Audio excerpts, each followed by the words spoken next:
আসসালামু আলাইকুম, সবার কি অবস্থা? সো আজকে আমাদের ক্লাস 7 এর হচ্ছে তাপ ও তাপমাত্রা চ্যাপ্টারের ক্লাস। সো চলো শুরু করা যাক। সো তাপ কি অ্যাকচুয়ালি বলো তো, তাপ কি? তাপ হচ্ছে এই যে আমাদের চ্যাপ্টারে হচ্ছে আউটলাইনটা থিওরি শুরু পড়াবো, ফার্স্টে কনসেপ্ট ক্লিয়ার করবো, এরপর হচ্ছে এক্সাম্পল সলভ করব, আর হচ্ছে এক্সারসাইজগুলো সলভ করব। আচ্ছা, সো পড়ায় আসি এবার, কাজের আলাপ হয়েছে। সো তাপ কি? তাপ হচ্ছে এক প্রকার শক্তি। তাপ কি বলো তো? তাপ হচ্ছে এক প্রকার শক্তি। তাপ হচ্ছে আমার এক প্রকার শক্তি। কি বলতো? এক প্রকার শক্তি। আর শক্তির একক কি বলতো? শক্তির একক হচ্ছে জুল। শক্তির একক হচ্ছে জুল। এটা হচ্ছে আমার শক্তির একক। আচ্ছা, এখন আমাকে বলছে তাপ আমাদের গরমের অনুভূতি জায়গায়। তাপ, আচ্ছা, তাপের ফলে কি কি হয় সেটাকে আমাদের দেখতে হবে। যেমন হচ্ছে আমাদের যে গরম লাগে সেটা কি কারণে? তাপমাত্রার কারণে। আমাদের গরম লাগে মূলত তাপের কারণে। কিসের কারণে? তাপের কারণে। তাপ ও তাপমাত্রা মূলত আলাদা দুইটা টার্ম, যেটা হচ্ছে আমি একটু পরে ব্যাখ্যা করবো যে তাপ ও তাপমাত্রা কেন আলাদা। সো এগুলো একটু পড়ে নিও যে আসলে তাপ হচ্ছে আমাদের কি করে, তাপের ফলে আসলে কোনো একটা বস্তুর সংকোচন প্রসারণ হয়। যেমন তোমাকে যদি আমি একটা উদাহরণ দিই, আমি একটা ক্যাটস ইউজ করতাম। সো ওই ক্যাটসটা মানে হচ্ছে আমি যখন গরমকালে হচ্ছে ট্রায়াল, ক্যাটসটা কিনছি হচ্ছে গরমকালে। সো আমি যখন গরমকালে ট্রায়াল দিয়েছি, দেখছি যে হচ্ছে ক্যাটসটা আমি ইজিলি পড়তে পারি ক্যাটসটা। কিন্তু শীতকালে দেখা যাচ্ছে কি হয় জানো? শীতকালে আমি দেখতে পাচ্ছি যে হচ্ছে আমার হচ্ছে পা ঢোকে না, পা পরে ঢোকে না, অনেক চাপাচাপি করে ঢোকাইতে হয়। তো এটা রিজনটা কি? এটা রিজনটা হচ্ছে আমার যখন গরমকাল ছিল তখন আমার টেম্পারেচার বেশি ছিল, আর তাপমাত্রা বেশি হইলে যে কোনো পদার্থের প্রসারণ হয়। তাপমাত্রা বেশি হলে যে কোনো পদার্থের কী হয় বলো তো? আগে ছিল ধরো এতটুকু, এখন তার একটু প্রসারণ হবে। কী হবে বলো? একটু প্রসারণ হবে, একটু প্রসারণ হবে। সো তাপের ফলে কি হয় বলো তো? আবার বস্তুর প্রসারণ হয়। আচ্ছা, এখন বলছে আর কতটুকু গরম অনুভব করছি তা প্রকাশ করা হয় তাপমাত্রা দিয়ে। বেশি তাপমাত্রার স্থান থেকে কম তাপমাত্রার স্থানে তাপ তিনটি প্রক্রিয়ায় সঞ্চারিত হয়। তাপ দিলে বা সরিয়ে নিলে, অর্থাৎ তাপমাত্রা পরিবর্তনের ফলে বায়ুর চাপ ও আর্দ্রতার পরিবর্তন হয়। যেমন আমার যত বেশি তাপ বাড়ে তখন দেখা যায় বায়ুর আর্দ্রতা বৃদ্ধি পেতে পারে।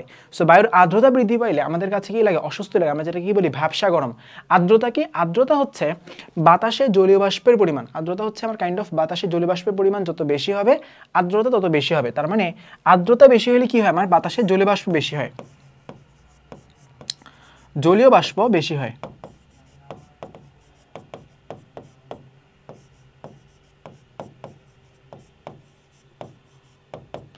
আর্দ্রতা বেশি হইলে আমার কি হয় বলতো? বাতাসে জলীয় বাষ্প বেশি হয়। আচ্ছা, জোস। এখন দেখো নেক্সট টপিক কি বলছে। আচ্ছা, তাপ ও তাপমাত্রার মধ্যে পার্থক্য। আচ্ছা, তাপের এখানে হচ্ছে কোনো ব্যাখ্যা নাই। তাপ হচ্ছে এক প্রকার শক্তি। সো বলছে মহাবিশ্বে যা কিছু আছে তাকে দুই ভাগে ভাগ করা যায়।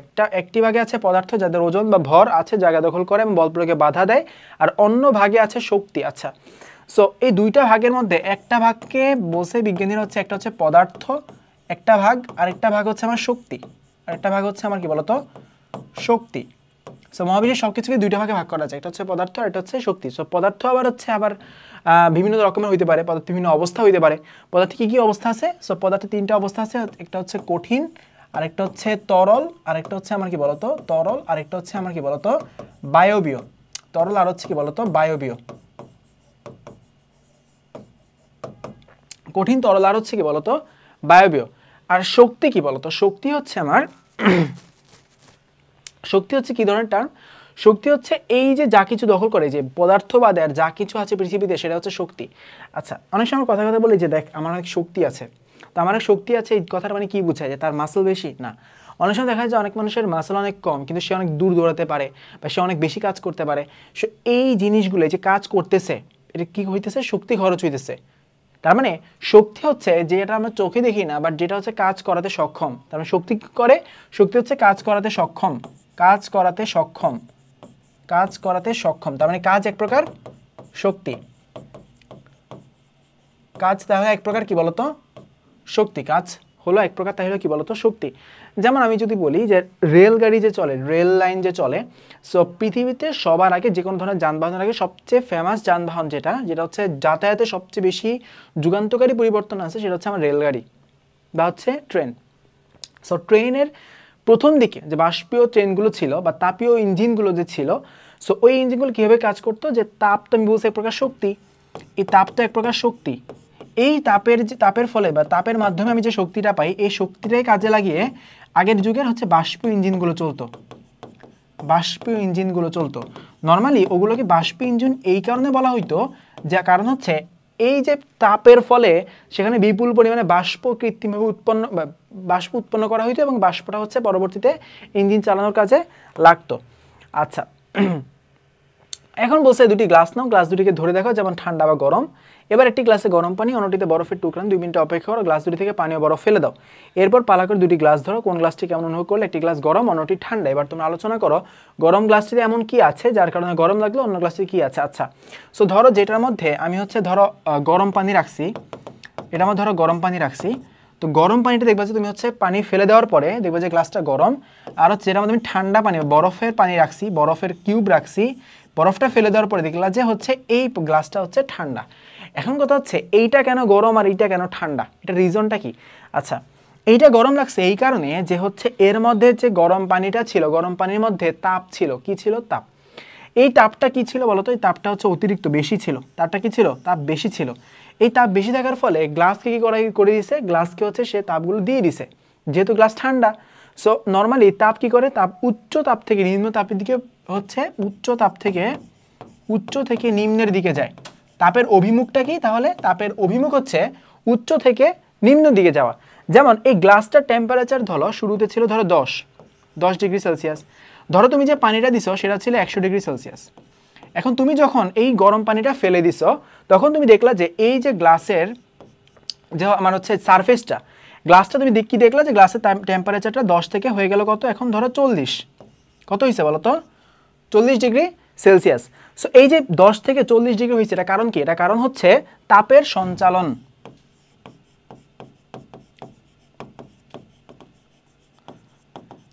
আচ্ছা, আর সেকেন্ড যে গ্লাসটা ছিল, যে গ্লাসে আমি হচ্ছে কি রাখছি বলতো? বরফ রাখছি। এই বরফটা আমি যখন ফেলে দিছি তখন দেখলাম কি যে গ্লাসটা হচ্ছে কি হয়ে গেছে বলতো? ঠান্ডা হয়ে গেছে। আচ্ছা, ধরো গ্লাসের শুরুতে তাপমাত্রা ছিল 15 ডিগ্রি সেলসিয়াস, আর বরফের তাপমাত্রা ছিল 2 ডিগ্রি সেলসিয়াস। ধরো বরফের তাপমাত্রা -2 ডিগ্রি সেলসিয়াস, ধরো -2 ডিগ্রি সেলসিয়াস। ভাই কিছু বলবেন?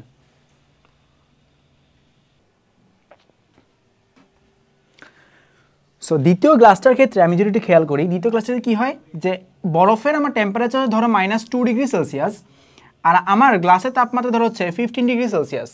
সো এখানে তাপমাত্রা কার বেশি? গ্লাসের বেশি, বরফের কি বলতো? কম। তাহলে বরফ কি করবে? এই গ্লাস থেকে তাপমাত্রা নিয়ে নেবে। ধরো বরফ গ্লাস থেকে, যেহেতু বরফের তাপমাত্রা কম, আমি বলছি কি যে উচ্চ থেকে নিম্নের দিকে যায়, মানে বেশি কে? তাহলে 15 ডিগ্রি সেলসিয়াসটা বেশি, -2টা কম, তাহলে 15 ডিগ্রি কার? গ্লাসের।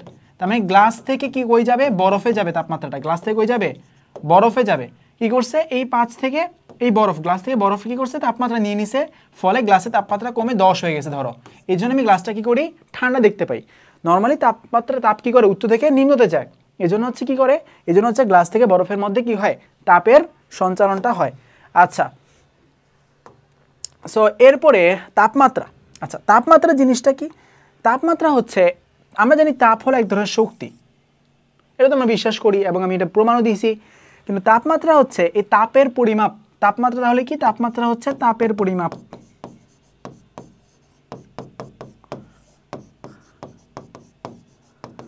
তাপমাত্রা হচ্ছে তাপের পরিমাপ। তাপমাত্রা যত বেশি তাপ তত বেশি। তাপমাত্রা যত বেশি তাপ তত বেশি। মানে তাপমাত্রা হচ্ছে কি বলতো? তাপের পরিমাপ। আচ্ছা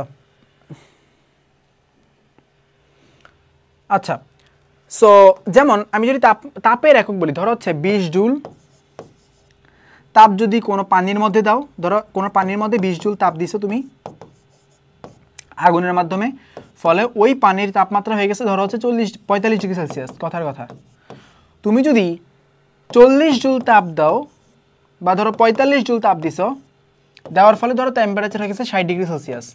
তার মানে কি হলো? যে তাপ যত বেশি হবে টেম্পারেচার তত কি হবে বলতো? বেশি হবে। তার মানে তাপমাত্রা হচ্ছে তাপের পরিমাপ। তাপমাত্রা হচ্ছে কি বলতো? তাপের পরিমাপ। আচ্ছা,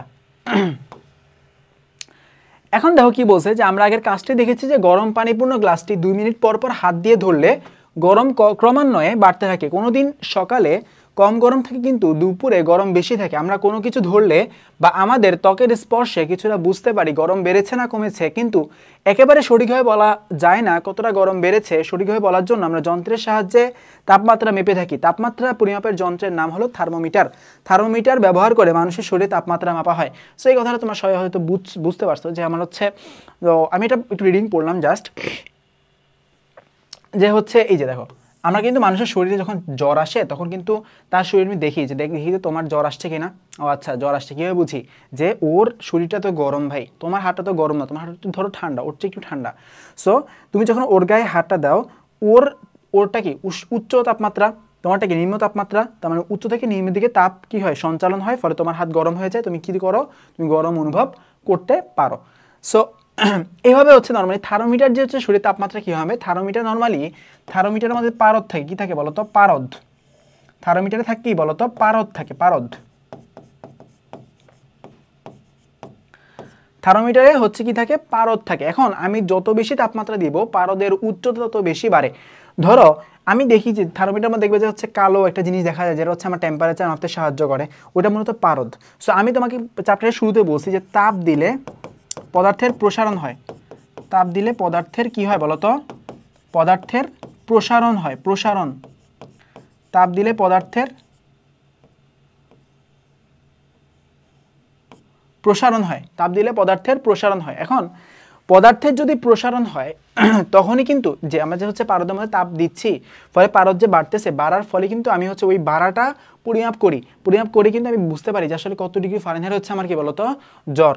সো পারদ কেন বাড়ে, আমি যদি জ্বরের সময় মুখে দিই, কারণ মুখটা তো গরম, তখন কি করে এই যে পারদ এই গরম এই যে উষ্ণতার সংস্পর্শে এসে আমার পারদের উচ্চতাটা বাড়ায় ফেলে। পারদ উচ্চতা বাড়ায় ফেলার ফলেই আমার হচ্ছে কি 97 ছিল আগে ধরো, কিন্তু 97 ছিল, 97 থেকে ধরো 100 চলে আসছে বা 101 চলে আসছে। तू समझा और नहीं समझा? আচ্ছা, এরপর আসে যে পারদ থার্মোমিটার। পারদ থার্মোমিটার যে থার্মোমিটারে পারদ ব্যবহার করে তাপমাত্রা মাপা হয় সেটা হচ্ছে আমার কি বলতো, পারদ থার্মোমিটার। যে থার্মোমিটারে পারদ ব্যবহার করে তাপমাত্রা মাপা হয় সেটা হচ্ছে আমার কি বলতো, পারদ থার্মোমিটার। আমরা সবাই জ্বর মাপার থার্মোমিটার দেখেছি, এটি একটি পারদ থার্মোমিটার। পাশে চিত্রের মতো এই থার্মোমিটারের সরু ও সুষম ছিদ্রযুক্ত একটি সরু কাঁচ নল থাকে।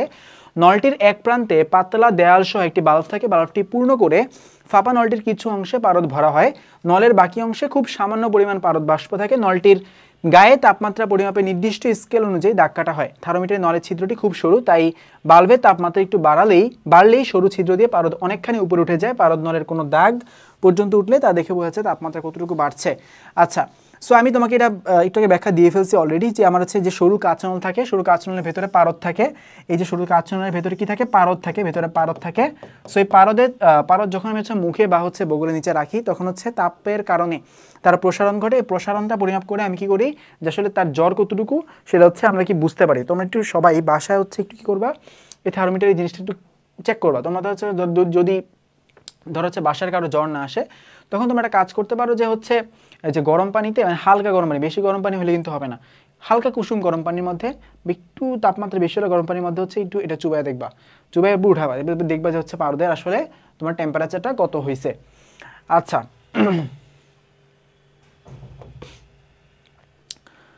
সো মানুষের শরীরের স্বাভাবিক তাপমাত্রাটা কত, এটা পরীক্ষা আসে যে 98.4 ডিগ্রি ফারেনহাইট হচ্ছে মানুষের শরীরের স্বাভাবিক তাপমাত্রা, 98.4 ডিগ্রি ফারেনহাইট। এর চেয়ে তাপমাত্রা বেশি হলে জ্বর হয়েছে বলে ধরা হয়। একটি ডাক্তারি থার্মোমিটার ব্যবহার করে তোমার শ্রেণীর 5 জন শিক্ষার্থীর শরীরে তাপমাত্রা মেপে খাতায় লিখে এ থেকে সিদ্ধান্ত নাও কারো জ্বর হয়েছে কিনা। আচ্ছা, সো তাপমাত্রা পরিমাপের স্কেল, তাপমাত্রা পরিমাপের জন্য আমার 3 ধরনের স্কেল আছে। কি স্কেল বলতো, সেলসিয়াস স্কেল,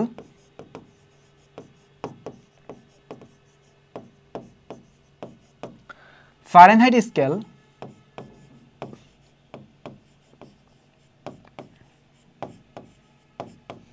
আর হচ্ছে কি বলতো, কেলভিন স্কেল।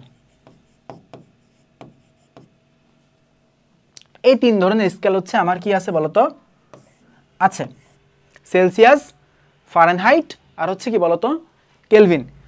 সো এই 3 ধরনের স্কেল আমি কি করতে পারি, ইউজ করতে পারি।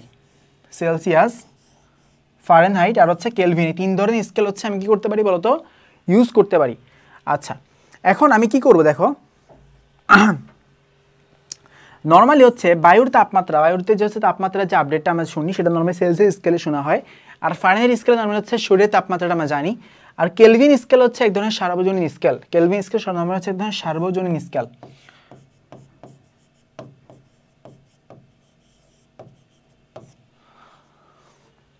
আচ্ছা, সো বলছে যে হচ্ছে কোনো কিছু পরিমাপের জন্য একটি নির্দিষ্ট আদর্শ মান ঠিক করে না হয়, তারপর সেই আদর্শ মানের সাথে তুলনা করে নতুন কিছু পরিমাপ বের করা হয়। তাপমাত্রা পরিমাপের এরকম আদর্শ মান আছে। এক্ষেত্রে দুটি নির্দিষ্ট তাপমাত্রা ব্যবধানে একটি অংশকে আদর্শ মান ধরে নেওয়া হয়। এই দুটি নির্দিষ্ট তাপমাত্রাকে স্থিরাঙ্ক বলা হয়, একটিকে নিম্ন স্থিরাঙ্ক, অন্যটিকে ঊর্ধ্ব স্থিরাঙ্ক। আচ্ছা, সো নর্মালি হচ্ছে যেমন হচ্ছে আমরা যে বলি 0 ডিগ্রি সেলসিয়াস, এখান থেকে আমরা যে সেলসিয়াসটা হিসাব করি 0 ডিগ্রি সেলসিয়াস থেকে হিসাব করি, এই 0 ডিগ্রি সেলসিয়াসটা কিসের সাপেক্ষে হিসাব করা হয়েছে, যে হচ্ছে বরফের যে আমার আদর্শ পানি বা বরফ হইলে বা আদর্শ বরফের তাপমাত্রা দেখে হিসাব করা হয়েছে। এটা আদর্শ একটা বরফের তাপমাত্রা বা বরফ নর্মালি, এটা হচ্ছে নর্মালি বরফের তাপমাত্রা। এত তাপমাত্রা হচ্ছে একটা আদর্শ পানি বরফ গলে বা বরফ হয়, এটা হচ্ছে বরফ হয় 0 ডিগ্রি সেলসিয়াস তাপমাত্রায় বরফ হয়। সো এইটাকে নর্মালি হচ্ছে নিম্ন স্থিরাঙ্ক ধরে নেওয়া হয়েছে, এটাকে নিম্ন স্থিরাঙ্ক ধরে নেওয়া হয়েছে। সো এটার একটা চাপ আছে যে এত চাপে এবং এত আয়তনের মধ্যে যদি হচ্ছে কোনো একটা পানি বরফ করতে তাহলে হচ্ছে 0 ডিগ্রি সেলসিয়াস লাগে, এরকম একটা ব্যাখ্যা আছে। সো তোমার তো ডিপলি শিখা লাগবে না, তোমার জাস্ট এটুকু শিখবা যে হচ্ছে কোনো পানি বরফ হয় নর্মালি 0 ডিগ্রি সেলসিয়াস পেলেই। সো এই 0 ডিগ্রি সেলসিয়াসটাকে বলা হয় নিম্ন স্থিরাঙ্ক, এবং ঊর্ধ্ব স্থিরাঙ্ক কোনটা, যেটা হচ্ছে 100 ডিগ্রি সেলসিয়াস। 100 ডিগ্রি সেলসিয়াসটাকে বলা হয় হচ্ছে কি বলতো, ঊর্ধ্ব স্থিরাঙ্ক। কি বলা হয় বলতো, ঊর্ধ্ব স্থিরাঙ্ক। আচ্ছা, এখন দেখো কি বলছে যে নিম্ন স্থিরাঙ্ক স্বাভাবিক চাপে যে তাপমাত্রায় বিশুদ্ধ বরফ গলে পানিতে পরিণত হয় সেই তাপমাত্রাকে নিম্ন স্থিরাঙ্ক বলা হয়। আচ্ছা, সো স্বাভাবিক চাপে যে তাপমাত্রায় বিশুদ্ধ বরফ গলে পানিতে পরিণত হয় সেই তাপমাত্রাকে নিম্ন স্থিরাঙ্ক বলা হয়। আচ্ছা, সো বিশুদ্ধ বরফ গলে যে পানিতে পরিণত হয় সেটা হচ্ছে কি আমার বলতো নিম্ন স্থিরাঙ্ক। তোমাকে মাত্রই বলছে নিম্ন স্থিরাঙ্কের মানটা কত, 0 ডিগ্রি সেলসিয়াস। 0 ডিগ্রি সেলসিয়াস বা ফারেনহাইটে কনভার্ট করলে এটা আসে 32 ডিগ্রি ফারেনহাইট, আর আমি যদি হচ্ছে কেলভিনে কনভার্ট করি তখন এটা মান আসে 273 কেলভিন। সো এই তিনটাই কিন্তু আমার নিম্ন স্থিরাঙ্ক। সেলসিয়াস স্কেলে নিম্ন স্থিরাঙ্ক কত, 0 ডিগ্রি সেলসিয়াস। খাতায় লেখো যে সেলসিয়াস স্কেলে নিম্ন স্থিরাঙ্ক হচ্ছে 0 ডিগ্রি সেলসিয়াস। ফারেনহাইট স্কেলে নিম্ন স্থিরাঙ্ক কত, ফারেনহাইট স্কেলে নিম্ন স্থিরাঙ্ক হচ্ছে 32 ডিগ্রি ফারেনহাইট। ফারেনহাইট স্কেলে নিম্ন স্থিরাঙ্ক কত বলতো, 32 ডিগ্রি ফারেনহাইট। আর কেলভিন স্কেলে নিম্ন স্থিরাঙ্ক কত বলতো, কেলভিন স্কেলে নিম্ন স্থিরাঙ্ক হচ্ছে 273 কেলভিন, 273 কেলভিন। আচ্ছা, এখন একটু খেয়াল করো ঊর্ধ্ব স্থিরাঙ্ক। স্বাভাবিক চাপে যে তাপমাত্রায় বিশুদ্ধ পানি ফুটে বাষ্পে পরিণত হয় সেই তাপমাত্রাকে ঊর্ধ্ব স্থিরাঙ্ক বলা হয়। সো বলছে যে স্বাভাবিক চাপে যে তাপমাত্রায় বিশুদ্ধ পানি ফুটে বাষ্পে পরিণত হয়, বিশুদ্ধ পানি ফুটে বাষ্পে পরিণত হয় সেই তাপমাত্রাকে কি বলা হয়, ঊর্ধ্ব স্থিরাঙ্ক বলা হয়। আচ্ছা, সো এইটা কিন্তু খুবই ইম্পর্টেন্ট যে আসলে ঊর্ধ্ব স্থিরাঙ্ক কি। তো বিশুদ্ধ পানি ফুটে বাষ্পে পরিণত হয় কত ডিগ্রি সেলসিয়াস তাপমাত্রায়, 100 ডিগ্রি সেলসিয়াস তাপমাত্রায়। 100 ডিগ্রি সেলসিয়াস তাপমাত্রায় হচ্ছে আমার কি হয় বলতো, আমার পানি ফুটে বাষ্পে পরিণত হয়। সো এটা হচ্ছে সেলসিয়াস স্কেলে হয় 100 ডিগ্রি সেলসিয়াস, ফারেনহাইট স্কেলে হয় 180 degree Fahrenheit, sorry 180 212 degree Fahrenheit, 212 degree Fahrenheit. আর এটা আসে হচ্ছে তোমার 373 কেলভিন। সো একটু নিচে লিখে রাখবা যে সেলসিয়াস স্কেলের ঊর্ধ্ব স্থিরাঙ্ক, এখানে লিখবা যে ফারেনহাইট স্কেলের ঊর্ধ্ব স্থিরাঙ্ক, আর এখানে লিখবা যে হচ্ছে কেলভিন স্কেলের ঊর্ধ্ব স্থিরাঙ্ক। এই তিনটা লিখবা, খাতায় লিখবা, পরীক্ষা আসে। আচ্ছা, সো এই দেখো ঊর্ধ্ব নিম্ন স্থিরাঙ্কের মধ্যবর্তী ব্যবধানকে বিভিন্ন সংখ্যক সমান অংশে ভাগ করা যায়। এই ব্যবধানকে কয়েকটি সমান অংশে ভাগ করা হলে তার ভিত্তিতে বিভিন্ন স্কেল পাওয়া যায়। তাপমাত্রা পরিমাপে দুটি স্কেল প্রচুর, নিচে দুটি স্কেল ব্যাখ্যা করা হলো। কোনটা কোনটা, সেলসিয়াস স্কেল দিছে আর হচ্ছে মনে হয় ফারেনহাইট স্কেল দিছে, দেখি তো, হ্যাঁ ফারেনহাইট স্কেল দিছে, কেলভিনটা ওরা দেয় নাই। আচ্ছা, সো এখানে ব্যাখ্যা দিই, এখানে আসলে কি বলছে যে ঊর্ধ্ব স্থিরাঙ্ক এবং নিম্ন স্থিরাঙ্ক যে পার্থক্যটা, যেমন সেলসিয়াস স্কেলে নিম্ন স্থিরাঙ্ক কত বলছি, সেলসিয়াস স্কেলে নিম্ন স্থিরাঙ্ক বলছিলাম আমি 0 ডিগ্রি সেলসিয়াস, আর ঊর্ধ্ব স্থিরাঙ্ক আমি বলছিলাম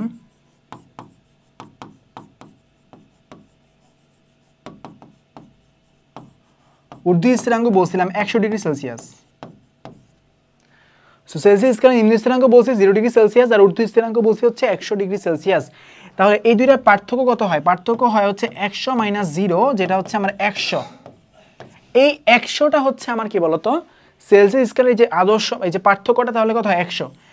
তাহলে এই 100টা ভাগ করে 100কে 100টা ভাগ করছে, ভাগ করে হচ্ছে আমার বিভিন্ন ভাগ করে আমার স্কেলগুলো বানানো হয়। এর 100 এর প্রতিটা 1 হচ্ছে 1 ডিগ্রি, এক এক করে বাড়লে 1 ডিগ্রি ডিগ্রি করে সেলসিয়াস স্কেলে বাড়ে। ধর এখানে 1 লিখছি, এখানে 2 লিখছি, এখানে 3 লিখছি, 4 লিখছি। সো এক এক করে বাড়লে 1 ডিগ্রি করে সেলসিয়াস বাড়ে, 1 ডিগ্রি করে সেলসিয়াস বাড়ে। আচ্ছা, তো বলছে এই স্কেলে নিম্ন স্থিরাঙ্কে 0 ডিগ্রি এবং ঊর্ধ্ব স্থিরাঙ্কে 100 ডিগ্রি ধরা হয়, মধ্যবর্তী ব্যবধানকে সমান 100 ভাগে ভাগ করা হয়। এই যে পরীক্ষা আসে 100 ভাগে ভাগ করা হয়, নিম্ন স্থিরাঙ্ক 0, ঊর্ধ্ব স্থিরাঙ্ক 100 ডিগ্রি, এগুলো পরীক্ষা আসে।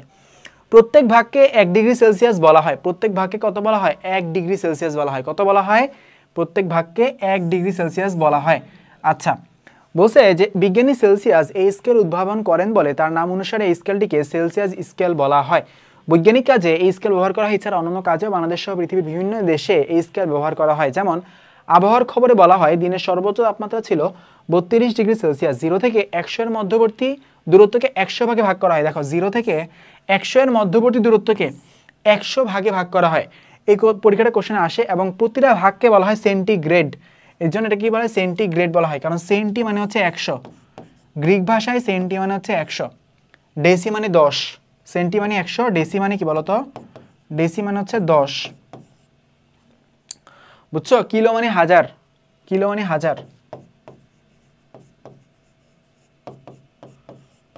এটা হচ্ছে গ্রিক ভাষার কিছু মানে কি বলে কাহিনী আর কি, যেগুলো মানে এটা বোঝায়। সেন্টি মানে 100, ডেসি মানে 10, কিলো মানে 1000। আচ্ছা, এরপর আসে আমার হচ্ছে ফারেনহাইট স্কেল। আসলে ফারেনহাইট স্কেল কি? বলছে এখানে নিম্ন স্থিরাঙ্কটা কত? 32 ডিগ্রি। পরীক্ষা আসে, খাতায় লিখবা, যেখানে নিম্ন স্থিরাঙ্কটা হচ্ছে 332 ডিগ্রি এবং ঊর্ধ্ব স্থিরাঙ্ক হচ্ছে 212 ডিগ্রি, 212 ডিগ্রি ফারেনহাইট। মধ্যবর্তী ব্যবধানকে তাহলে 212 থেকে আমি যেটা হচ্ছে 32 বিয়োগ দেই, তাহলে আমার কত আসে? 180 আসে। তার মানে মধ্যবর্তী ব্যবধানকে 180 ভাগে ভাগ করতে হবে। আগেরটা আমার ছিল কি 100 মাইনাস 0, সো এই জন্য আমি 100টা ভাগে ভাগ করছি। বাট এইটা আমার কি করতে হবে? যে হচ্ছে আমার 212 মাইনাস 32, সো হচ্ছে 180টা ভাগে ভাগ করতে হবে। প্রত্যেক ভাগকে 1 ডিগ্রি ফারেনহাইট বলা হয়, 1 ডিগ্রি ফারেনহাইট বলা হয়। এখানে হচ্ছে জিরোগুলো এক্সট্রা আসছে, বুঝছো? এগুলো হচ্ছে ভুলে ভুলে আসছে। আচ্ছা, বিজ্ঞানী ফারেনহাইট স্কেল উদ্ভাবন করেন বলে তার নাম অনুসারে এই স্কেলকে ফারেনহাইট স্কেল বলা হয়। যেমন জ্বর হলে কেউ হয়তো বলে থাকেন যে জ্বর 101 ডিগ্রি, আসলে গায়ের তাপমাত্রা ছিল 101 ডিগ্রি ফারেনহাইট। সো নর্মালি হচ্ছে জ্বরের যে হচ্ছে থার্মোমিটার বা পারদ থার্মোমিটারগুলো নর্মালি ফারেনহাইটে মাপা থাকে, কারণ হচ্ছে এখানে ভাগগুলা, যেমন শরীরে জ্বর মাপার ক্ষেত্রে ফারেনহাইট কেন ইউজ করা হয়? এরপর কোশ্চেন আসতে পারে যে শরীরে জ্বর মাপার ক্ষেত্রে ফারেনহাইট কেন ইউজ করে?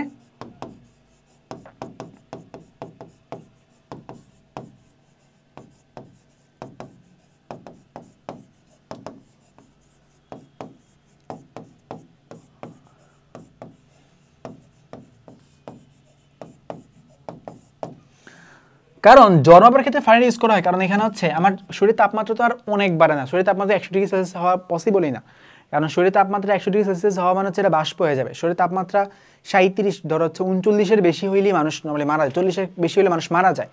সো এই জন্য শরীরের তাপমাত্রা নর্মালি সেলসিয়াস স্কেলে মাপে না, কারণ সেলসিয়াস স্কেলে ভাগ সংখ্যাটা আমার কম, ভাগ সংখ্যা হচ্ছে কত? 100। বাট আমার ফারেনহাইট স্কেলে যে দেখো যে হচ্ছে এর ব্যবধানটা কত আসে? ব্যবধানটা আসে হচ্ছে 180। সো এখানে যেহেতু ভাগ সংখ্যা বেশি, তিনটা স্কেলের মধ্যে ফারেনহাইট স্কেলে যেহেতু ভাগ সংখ্যা বেশি, তাই হচ্ছে আমার কি করা হয়? জ্বর মাপার ক্ষেত্রে ফারেনহাইট স্কেলটা ইউজ করা হয়। কারণ শরীরের তাপমাত্রা কিন্তু হুট করে অনেক বেড়ে যায় না, খুব অল্প পরিমাণে বাড়ে।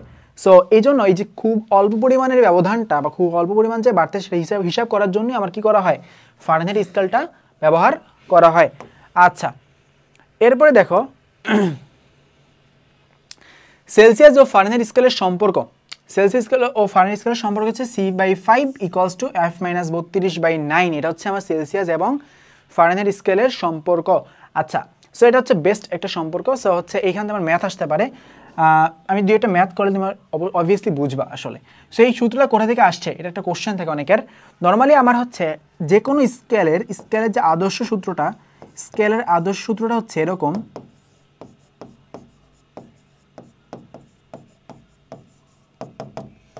এইখানে দেখো স্কেলের নাম, ধরো স্কেলটার নাম হচ্ছে সেলসিয়াস, তাহলে সি লিখবা, মাইনাস এইখানে লিখবা হচ্ছে নিম্ন স্থিরাঙ্কের মানটা, নিম্ন স্থিরাঙ্ক কত? 0। এখানে লিখবে উচ্চ স্থিরাঙ্কের মান মাইনাস লিখবে নিম্ন স্থিরাঙ্কের মান। আবার ধরো হচ্ছে ফারেনহাইট স্কেল, ধরো আমি এই পাশে বের করবো হচ্ছে ফারেনহাইট স্কেল, সেই জন্য লিখবো এখানে এফ। এরপরে এখানে কি লিখছি, এখানে লিখছি নিম্ন স্থিরাঙ্ক, নিম্ন স্থিরাঙ্ক, এখানে হচ্ছে ঊর্ধ্ব স্থিরাঙ্ক, এখানে হচ্ছে নিম্ন স্থিরাঙ্ক।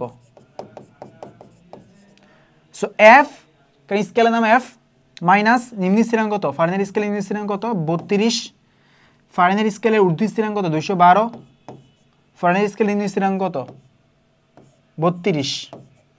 সো আমার জিনিসটা কি আসতেছে, জিনিসটা আসতেছে হচ্ছে সি মাইনাস জিরো মানে কি, সি মাইনাস জিরো মানে হচ্ছে সি, সি মাইনাস জিরো মানে হচ্ছে সি, 100 মাইনাস জিরো মানে কি 100, এফ মাইনাস 32 মানে কি এফ মাইনাস 32ই, আর 212 মাইনাস 32 মানে কি 180,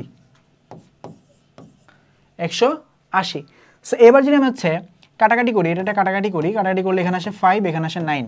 সো আমার সূত্রটা চলে আসতেছে কত, সি বাই 5 এফ মাইনাস 32/9। এইটা হচ্ছে আমাদের স্কেলের সম্পর্ক। এই যে এটাই কিন্তু এখানে সূত্র ছিল, বুঝছো? আচ্ছা আমি রিপিট করি, যে কোনো স্কেলের আদর্শ সূত্রের ক্ষেত্রে আমি কি করব, ওই স্কেলটার নাম লিখবো, মাইনাস নিম্ন স্থিরাঙ্ক লিখবো, ওই স্কেলের ঊর্ধ্ব স্থিরাঙ্ক লিখবো, ওই স্কেলের মাইনাস ওই স্কেলের নিম্ন স্থিরাঙ্ক লিখবো। এরপরে আরেকটা স্কেলের সম্পর্ক বের করতেছি দুইটা স্কেলের মধ্যে। সো আরেকটা স্কেল হচ্ছে কি আমার ফারেনহাইট স্কেল। সো ফারেনহাইট স্কেলের জন্য এফ লিখলাম, মাইনাস নিম্ন স্থিরাঙ্ক কত 32, ঊর্ধ্ব কত 212, আবার নিম্ন কত 32। এই ফর্মেটে সাজাবো। আর ধরো আমি আরেকটা স্কেল, ধরো তুমি নিজে বানাইছো, ওই স্কেলের নাম হচ্ছে ধরো হচ্ছে তোমার নাম ধরো হচ্ছে আবির, তাহলে আবির যদি একটা স্কেল বানায় তুমি কি করবে, এখানে ধরো আবির আর সেলসিয়াসের মধ্যে বানাবা সম্পর্ক, জাস্ট আবির এ লিখবা। ধরো তুমি ধরছো যে বরফ হয়, পানিতে বরফ হয় ধরো 5 ডিগ্রিতে, তোমার স্কেল অনুযায়ী 5 ডিগ্রি আবির, ধরো 5 ডিগ্রি ফারেনহাইট না, 5 ডিগ্রি সেলসিয়াস না, 5 ডিগ্রি আবির। সো 5 ডিগ্রি হচ্ছে তোমার স্কেলের নিম্ন স্থিরাঙ্ক, তোমার স্কেলের ধরো হচ্ছে ঊর্ধ্ব স্থিরাঙ্ক, ধরো কথার কথা ধরো 112, নিম্ন স্থিরাঙ্ক ধরো 5। সো এইটা হবে তোমার স্কেলের সম্পর্ক, বুঝছো? আচ্ছা, এর সাথে তুমি অন্য একটা স্কেলের তুলনা করতে পারো, ধরো সেলসিয়াসের সাথে তুলনা করতে পারো। আচ্ছা, সো বাংলাদেশ ক্রিকেট দলের একজন খেলোয়াড় অস্ট্রেলিয়ায় খেলতে গিয়ে অসুস্থ হয়ে পড়লো, সেখানকার ডাক্তার তার গায়ের তাপমাত্রা মেপে বললো তাপমাত্রা 38 ডিগ্রি সেলসিয়াস, ফারেনহাইট স্কেলে ওই খেলোয়াড়ের তাপমাত্রা কত? আচ্ছা আচ্ছা, সো আমরা জানি, আমরা সূত্রটা জানি কি বলতো, সূত্রটা জানি হচ্ছে C by 5 F minus 32/9। So এখানে মান দেওয়া আছে হচ্ছে, দেখো কি বলছে, মান দেওয়া আছে হচ্ছে আমার যে হচ্ছে 38 ডিগ্রি সেলসিয়াস, তাপমাত্রা মেপে বলছে তাপমাত্রা হচ্ছে কি বলতো 38 ডিগ্রি সেলসিয়াস। তার মানে হচ্ছে ডাক্তারের যে গায়ের তাপমাত্রা মাপছে, মাপার পরে তাপমাত্রা 38 ডিগ্রি সেলসিয়াস, আমার হচ্ছে সেলসিয়াস স্কেলের তাপমাত্রাটা তোমার দেওয়া আছে। সো সেলসিয়াস স্কেলের তাপমাত্রা যেহেতু তোমাকে দেওয়া আছে, তুমি বের করবা কি ফারেনহাইট স্কেলের তাপমাত্রা। সো তোমার ফর্মুলাটা কি আছে, যে C by 5 equals to F minus 32 divided by 9। So C এর ভ্যালু তো তোমার দিয়ে দিছে, কারণ সেলসিয়াস স্কেলে কত হয় সেটা তোমাকে বলে দিছে। সো এখানে জাস্ট আমি কি করছি, সি এর জায়গায় 38 বসাইছি। আচ্ছা, এফ এর মানটা বের করব। সো আমি জাস্ট হচ্ছে কি করছি, সরল সমীকরণের সূত্র অনুসারে হচ্ছে এটা মানটা বের করে নিয়েছি, আর গুণ করছি, গুণ করার পরে 5 ওই পাশে নিয়ে ভাগ করে দিছি, এরপর হচ্ছে 32 ওই পাশে নিয়ে যোগ করে দিছি। সো আমার 38 ডিগ্রি সেলসিয়াস মানে কত ডিগ্রি ফারেনহাইট বোঝায়, 100.4 ডিগ্রি ফারেনহাইট বোঝায়। আচ্ছা, এইটা হচ্ছে একটা কাজ, নর্মালি বলছে যে ক্লাসের 5 জন বন্ধুর গায়ের তাপমাত্রা তোমার বাসায় করবা, ঠিক আছে, যে শিক্ষার্থীদের তাপমাত্রা মেপে ফারেনহাইট থেকে সেলসিয়াসে কনভার্ট করবা। আচ্ছা, তাপ প্রয়োগ করলে অধিকাংশ পদার্থের আয়তন বাড়ে, কঠিন পদার্থ খুব অল্প পরিমাণে বাড়ে, তরল পদার্থ আর একটু বেশি বাড়ে, বায়ু পদার্থ আরও বেশি বাড়ে। তার মানে প্রসারণটা কার বেশি, তাপ দিলে সবচেয়ে বেশি প্রসারণ হয় কার, বায়বীয় প্রসারণ সবচেয়ে বেশি। এরপরে হচ্ছে আমার প্রসারণ হয় কার, তরলের। এরপরে সবচেয়ে বেশি প্রসারণ হয় কার, কঠিনের। এটা হচ্ছে আমার কি বলতো প্রসারণের ক্রম।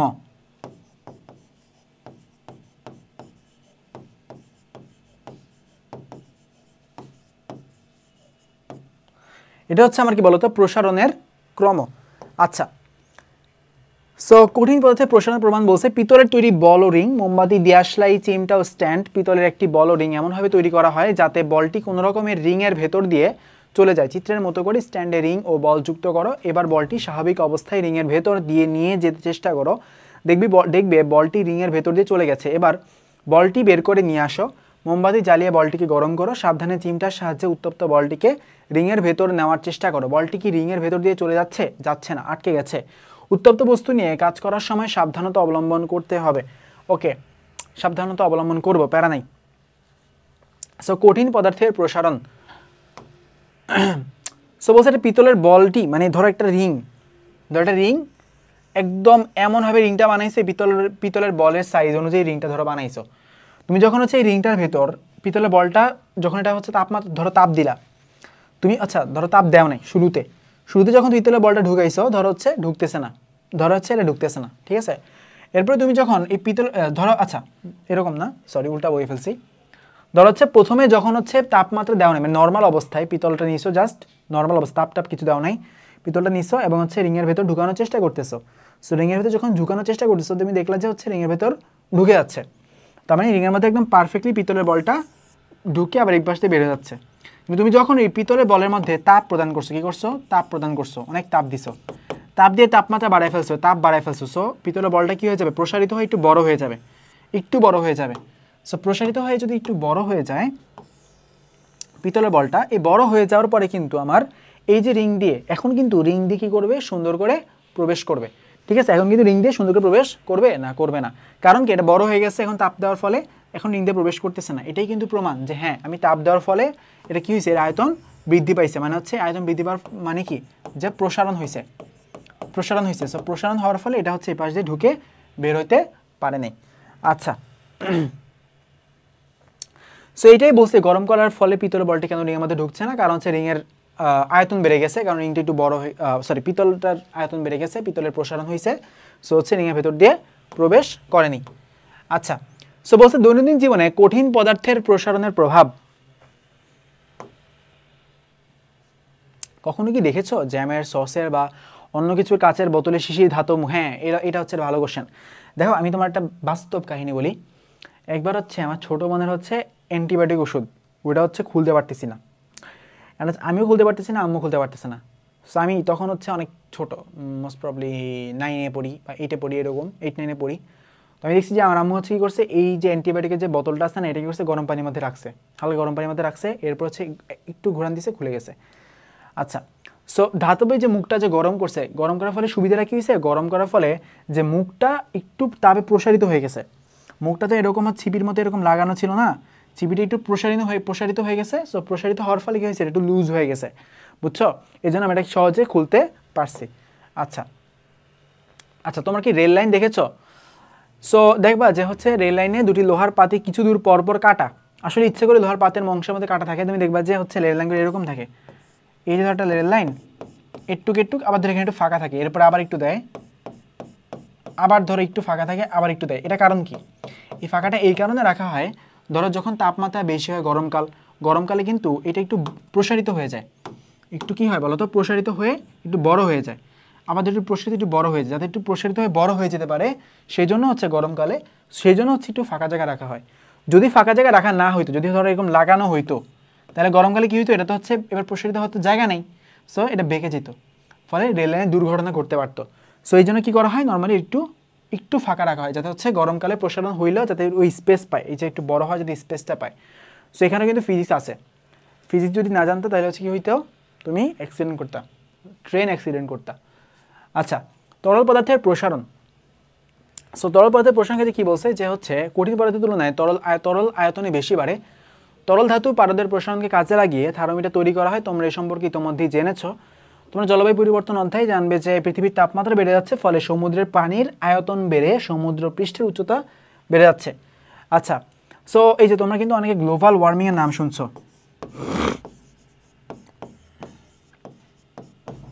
বা যেটাকে বলা হচ্ছে বৈশ্বিক উষ্ণতা।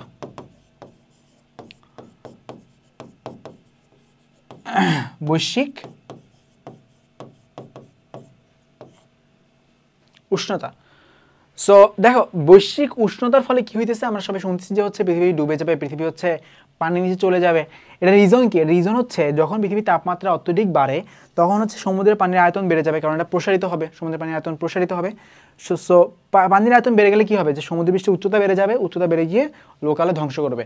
এটা বাস্তব উদাহরণ হচ্ছে এরকম, তুমি যখন হচ্ছে পাত্রতে পানি রেখে যখন হচ্ছে চুলায় আগুন দাও বা চুলায় বসা, তখন দেখবে যে হচ্ছে পানি ফুলে একদম কি পড়ে যায়, ঠিক না? সো ফুলে কেন পড়ে যায়? কারণ হচ্ছে তুমি যখন তাপ দিচ্ছ তখন কি হয়, পানির আয়তন বেড়ে যায় বা প্রসারিত হয়ে এটা পড়ে যায়। ঠিক তেমনই পৃথিবীর তাপমাত্রা বাড়লেও সমুদ্রের পানি এরকম ফুলে পুরো পৃথিবী ভাসায় ফেলবে। আচ্ছা, সো বলছে একটি কাচের বোতল না, দুটি পানির পাত্র নাও, গরম পানি, আচ্ছা এইটা বাসায় করবা, ইজি আছে। আচ্ছা বলছে বায়বীয় পদার্থ তাপ পেলে সবচেয়ে বেশি বাড়ে, তোমাকে একটা ক্রম দিয়েছিলাম কিন্তু, বায়বীয় পদার্থ সবচেয়ে বেশি বাড়ে, তরল পদার্থ হচ্ছে কম বাড়ে, এরপর হচ্ছে কঠিন পদার্থ। এই ক্রমটা হচ্ছে পরীক্ষা আসবে এবং প্রতিটা লাইন বাই লাইন হচ্ছে একটু বাসায় পড়বা, এই কাজটা অনেক ইজি। সো এটা আবার রিপিট করি নেই। সো নেক্সট টপিক হচ্ছে আমাদের বায়বীয় পদার্থের প্রসারণের প্রভাব। সো বায়বীয় পদার্থের প্রসারণের প্রভাব হচ্ছে কি ধরনের হয়, ধরো একটা গ্যাস সিলিন্ডারে বা আচ্ছা গ্যাস সিলিন্ডার ধরো বেলুন নিয়ে চিন্তা করি, ঠিক আছে? এটা বেলুনের মধ্যে কি আছে বলো তো? গ্যাস আছে। বেলুনের ভিতরে কি দিচ্ছ তুমি? গ্যাস দিছো। এখন কি করছো তুমি, যে বেলুনের মধ্যে হালকা হালকা করে তাপ দিছো। কি করছো? হালকা করে তাপ দিছো, দেখবে যে বেলুনটা ফুলবে, এরপরে বেলুনটা একসময় কি হয়ে যাবে, ফেটে যাবে, ঠাস করে ফেটে যাবে। সো এটা কারণ কি, যে ভেতরে বায়বীয় পদার্থ কি হয়েছে বলো তো, প্রসারিত হয়েছে। সো বায়বীয় পদার্থ প্রসারণটা নর্মালি হচ্ছে তাপের কারণে সবচেয়ে বেশি হয়, মানে হচ্ছে এইটার যে প্রসারণটা সেটা সবচেয়ে বেশি ভিজিবল, বুঝছো? সো নেক্সট টপিক দেখো কি বলছে, আর্দ্রতা ও বায়ুচাপের উপর তাপমাত্রার প্রভাব। আর্দ্রতা কি, বায়ুচাপ কি, এই দুইটা কোশ্চেন নর্মালি হচ্ছে পরীক্ষায় আসে, অনেক বেশি পরিমাণে আসে। সো সো আর্দ্রতা দেখো, এখানে কিছু কথা আছে, বায়ুতে বায়ুকণাগুলি ছোট ছোট করতে থাকে, তাই তারা কোনো কিছুতে বাধা পেয়ে ধাক্কা দেয় বা বল প্রয়োগ করে, ফলে বায়ুর চাপ রয়েছে। আচ্ছা, নর্মালি বায়ুর চাপের যে পরিমাণটা সেটা প্রায় 10⁵ নিউটন পরিমাণ। সো এটা তোমরা অনেকে ফিল করতে পারতেছো না, এটা কী পরিমাণ তোমরা বলি। ধরো হচ্ছে তোমার উপরে একটা ছোটোখাটো একটা পাহাড় যে পরিমাণ চাপ দিতে পারে তোমাকে, ঠিক সেই পরিমাণ হচ্ছে একটা চাপ দেয় হচ্ছে তোমার বায়ু এত পরিমাণ আমাদের চাপ দেয়, কারণ আমরা পাহাড়ের ভেতরে চাপের মধ্যে আছি।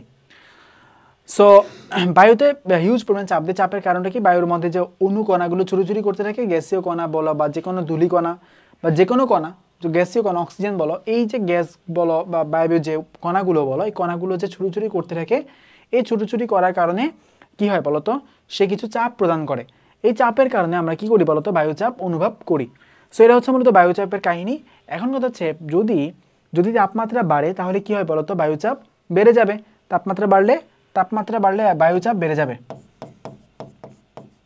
কারণ তাপমাত্রা বাড়লে অণুগুলোর যে বাতাসের যে অণুগুলো আছে, অণুকণাগুলো আছে, এই কণাগুলো ছুটি বেড়ে যাবে, বায়ুচাপ বাড়ে।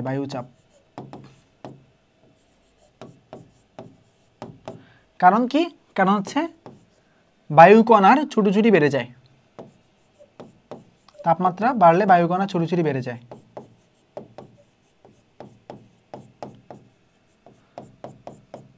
ছুটি কেন বেড়ে যায়? কারণ আমরা জানি কি, তাপ কি করে, প্রসারণ করে। এখন যখন তাপ বেড়ে যায় তখন বায়ুকণাগুলো চাই কি, যে আরও প্রসারিত হতে চেষ্টা করে, আরও অনেক জায়গা জুড়ে বিস্তৃত হওয়ার চেষ্টা করে।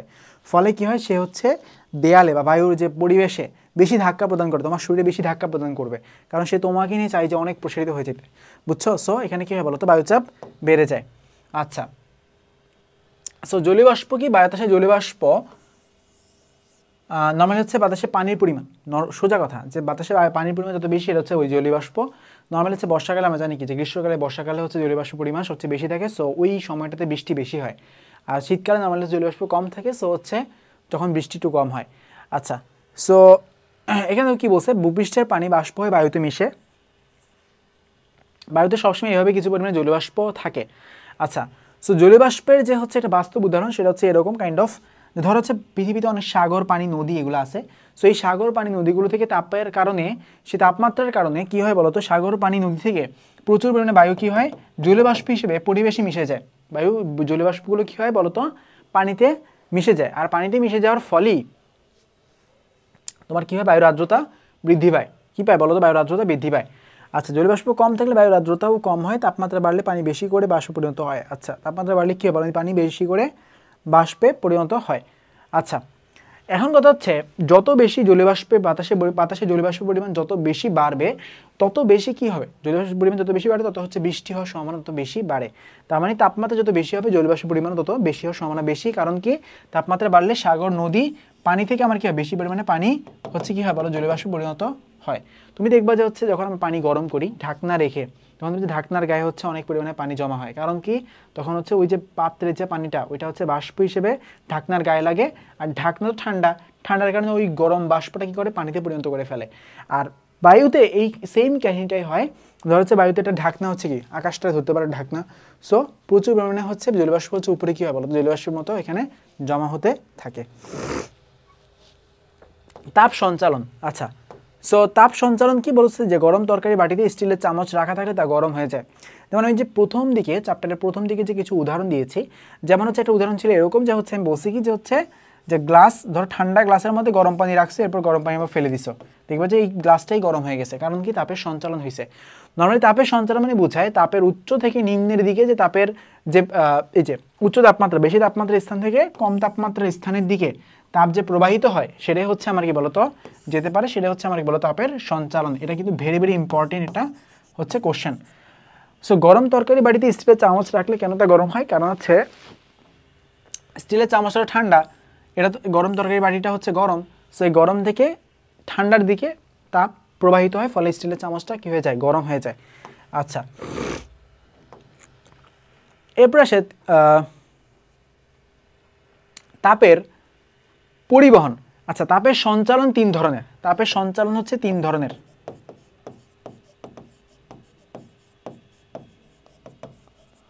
একটা হচ্ছে পরিবহন,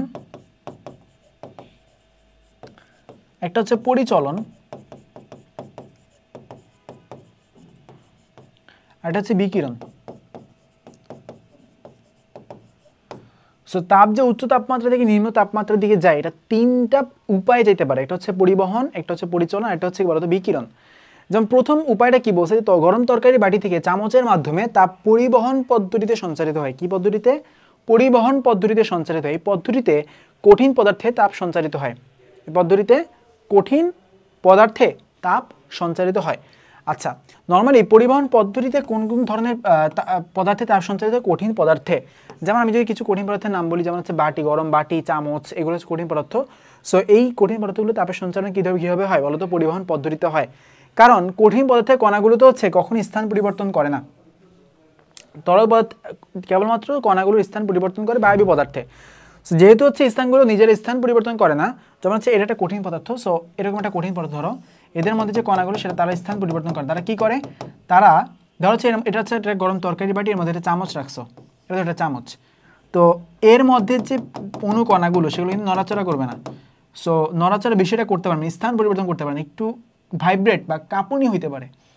সো এরা কি করে? পরিবহন পদ্ধতিতে একটা কণা পাশের কণাকে উত্তপ্ত করে, একটা কণা পাশের কণাকে উত্তপ্ত করে, এভাবে করতে করতে চামচের সবগুলো কণাকে সে কি করে? উত্তপ্ত করে ফেলে। ধরো হচ্ছে এখান থেকে একটা কণার মাত্র যাত্রা শুরু গরমের, এরপরে হচ্ছে এখান থেকে এই কণা এই কণা এই কণা এভাবে করতে করতে করতে করতে পুরো চামচ জুড়ে সে হচ্ছে কি করে বলতো? বাটি থেকে চামচের দিকে সে হচ্ছে তাপের প্রবাহটা ঘটাতে পারে। আচ্ছা, এরপরে পদ্ধতিটা হচ্ছে তাপের পরিচলন। সো পরিচলন পদ্ধতি বলছে তরল ও বায়বীয় পদার্থে। পরিবহন পদ্ধতিতে কঠিন পদার্থে তাপ সঞ্চালন হয়, বাট হচ্ছে পরিচলন পদ্ধতিতে তরল ও বায়বীয় পদার্থে তাপ সঞ্চারিত হয়। সো একটি পাত্রে পানি নিয়ে চুলার উপর বসিয়ে তাপ দিলে পুরো পাত্রের পানি গরম হতে থাকে। এক্ষেত্রে পানির কণাগুলো তাপ গ্রহণ করে শক্তি অর্জন করে। শক্তি অর্জন করে গরম পানি কণা হালকা হয়ে উপরে উঠে যায়, উপরে ঠান্ডা পানির কণাগুলো নিচে নেমে এসে তাপ গ্রহণ করে। এভাবে পর্যায়ক্রমে সকল কণা তাপ গ্রহণ করে উত্তপ্ত হয়। আচ্ছা, তাপ এক স্থান থেকে অন্য স্থানে সঞ্চালিত হয়। এভাবে কণাদের স্থান পরিবর্তনের মাধ্যমে তাপ সঞ্চালনের প্রক্রিয়ার নাম হচ্ছে পরিচলন। আচ্ছা, সো এইটা আসলে পরিচলন পদ্ধতিটা আসলে কি ধরনের? ধরো তাপ দিয়ে আমি কোনো পাত্রে পানি গরম করছি, সো গরম করার ফলে কি হয়েছে? যে পানির কণাগুলো তাপ গ্রহণ করে শক্তি অর্জন করছে। কি করছে? শক্তি অর্জন করছে। আচ্ছা, শক্তি অর্জন করে গরম পানি কণা কি হয়েছে? হালকা হয়ে গরম পানি কণাগুলো হালকা উপরে উঠে গেছে। সো উপরে ঠান্ডা পানির কণাগুলো নিচে নেমে এসে আবার তাপ গ্রহণ করতেছে। সো এটা কাইন্ড অফ হচ্ছে ঘনত্বের সাথে কিছুটা রিলেটেড, বাট তোমরা হচ্ছে ঘনত্ব টপিকটা তো পড়ো নেই। সো আমি একটু তোমাদের মতো করেই ব্যাখ্যা যদি দেই, ধর হচ্ছে পাত্র, তুমি নিচে থেকে হচ্ছে কি করছো, এই পানিটাকে তরল পদার্থকে তাপ দিচ্ছ। সো তাপ তো দিচ্ছ নিচে নিচে, কিন্তু গরম হচ্ছে উপরে পানি। কীভাবে? নিচ থেকে অবশ্যই তাপ উপরে প্রবাহিত হয়েছে। কী প্রক্রিয়া প্রবাহিত হয়েছে? পরিচলন প্রক্রিয়ায় প্রবাহিত হয়েছে। এখন কথা হচ্ছে নিচের পানিকণাগুলো যে তুমি হচ্ছে উত্তপ্ত করছো, নিচের পানিকণাগুলো উত্তপ্ত করার ফলে উপরের পানিকণা তো ঠান্ডা, নিচেরগুলো গরম। সো এই গরম পানিকণাগুলো উপরে চলে যাবে, আর উপরের ঠান্ডা পানিকণাগুলো নিচে নেমে আসবে। আবার ওই যেই ধরো আমি যদি কতগুলো লেয়ার চিন্তা করি, ধরো হচ্ছে এগুলো লেয়ার, ধরো তুমি তাপ দিছো, ধরো হচ্ছে এই অংশটুকু তোমার গরম হয়েছে, কিন্তু উপরে সব কিন্তু ঠান্ডা। এরপরে গরম হওয়ার পরে উপরের ঠান্ডা লেয়ারটা নিচে আসবে, তার মানে লাল লেয়ারটা উপরে চলে যাবে, কালোটা আবার নিচে নেমে আসবে। এটা আবার গরম হবে, এটা গরম হয়ে আবার এইটার উপরে চলে যাবে, আবার উপরের ঠান্ডাটা আবার নিচে চলে আসবে, আবার গরম উপরে যাবে, ঠান্ডা নিচে যাবে। এভাবে করতে করতে সব পানি কী হবে বলো তো? গরম হয়ে যাবে। এই প্রক্রিয়া কী বলে বলো তো? তাপের পরিচলন পদ্ধতি বলে। যেমন শীতের সময় গ্রামে মানুষ কাঠ বা ডালপালা জ্বেলে আগুন পোহায়, আগুনের পাশে দাঁড়ালে আমাদের কিছুটা গরম লাগে। কারণ কি? ধরো এখানে হচ্ছে আমার তাপের কিছু লাকড়ি টাকড়ি দিয়ে গরম পোয়াচ্ছি, আমি এভাবে গরম পোয়াচ্ছি। সো সবচেয়ে কাছের বায়বীয় যে স্তরটা, সবচেয়ে কাছের বায়ুগুলোকে সে গরম করবে। এরপর উপরে ঠান্ডা বায়ুটা নিচে চলে আসবে, এরপরে গরম বায়ুটা উপরে আসবে আবার, এরপর আবার উপরে ঠান্ডা বায়ুটা নিচে আসবে, গরম বায়ুটা আবার উপরে আসবে। এরকম করতে করতে তোমার কাছ পর্যন্ত গরম বায়ুটা চলে আসে। তুমি এভাবে হচ্ছে কি করো বলো তো? গা গরম করো। আচ্ছা, তাপের বিকিরণ শুধুমাত্র সূর্যে হয়, তাপের বিকিরণ শুধুমাত্র সূর্যে হয়। এটা হচ্ছে কেবল সূর্যের জন্য প্রযোজ্য, কারণ এই প্রক্রিয়ায়, বিকিরণ প্রক্রিয়ায় কোনো মাধ্যম লাগে না, কঠিন তরল বায়ু কোনো মাধ্যম লাগে না। যেমন হচ্ছে তোমার কাছে যে হচ্ছে গরমটা আসতেছে, যখন শীতকালে হচ্ছে আগুন পোহাও, তখন কিন্তু বায়বীয় মাধ্যমে তোমার কাছে তাপটা আসতেছে। তুমি যখন পানি গরম করতেছো, পানির মাধ্যমে তোমার তাপটা হচ্ছে কি হইতেছে বলতো? আসতেছে। কিন্তু তাপের বিকিরণে কোনো মাধ্যম লাগে না। যেমন সূর্য থেকে আমাদের মাঝে যে হচ্ছে তাপটা যে আসে, সূর্য থেকে আমাদের মাঝে যে তাপটা আসে, সে তাপটা কিন্তু ডিরেক্ট আসে, একদম ডিরেক্ট আসে। মাঝে কোনো স্তর বা কোনো কঠিন তরল বায়বীয় পদার্থ কিচ্ছু থাকে না। এমন যে একটা চামচ আছে সূর্যের মধ্যে, ওই চামচের এক মাথা তোমার কাছে আছে, এই চামচের মাধ্যমে হচ্ছে তাপ আসতে, ব্যাপারটা কিন্তু এরকম না, মাঝখানে কিচ্ছু নাই। সো এই প্রক্রিয়াটা হচ্ছে আমরা কি বলতো? তাপের বিকিরণ প্রক্রিয়া। আচ্ছা, সো যা শিখলাম, অনেক কিছু শিখছি।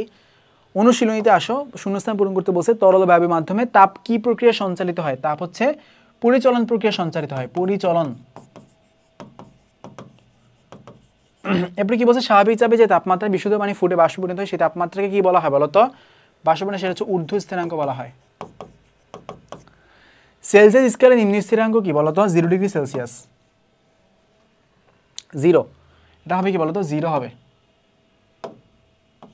তারপরে ফারেনহাইট স্কেলে নিম্ন স্থিরাঙ্ক কত? 32 ডিগ্রি ফারেনহাইট। জলীয়বাষ্পের পরিমাণ কম থাকলে বায়ুতে কি থাকে? বায়ুতে বায়ুর ধ্যাস কম থাকে। জলীয়বাষ্পের পরিমাণ কম থাকলে বায়ুর আর্দ্রতা কম থাকে। আচ্ছা, সো সংক্ষিপ্ত প্রশ্ন আছে কিছু। বলছে তাপ ও তাপমাত্রার মধ্যে পার্থক্য কি বেশি? Very very important. তাপ হচ্ছে কি? এক প্রকার শক্তি। তাপমাত্রা হচ্ছে কি? তাপ লিখবা যে এই পাশে 1 নাম্বার হচ্ছে তাপ এক প্রকার শক্তি, আর তাপমাত্রা হচ্ছে কি? তাপের পরিমাপ। তাপমাত্রা হচ্ছে তাপের পরিমাপ। তারপর লিখবা 2 নাম্বার, তাপের একক কি? জুল। তাপের একক কি? জুল। তাপমাত্রার একক কি? সেলসিয়াস, ফারেনহাইট অথবা কেলভিন। সেলসিয়াস, ফারেনহাইট অথবা কেলভিন হচ্ছে কি? তাপমাত্রার একক। তারপর হচ্ছে এই হচ্ছে দুইটা করে লিখে হবে, সংক্ষিপ্ত প্রশ্ন দুইটা করে লিখতে হবে। আচ্ছা, রেললাইনের পাতের সংযোগস্থলে কিছুটা ফাঁকা রাখা হয় কেন? খাতায় লিখো, আমি মুখে বলতেছি।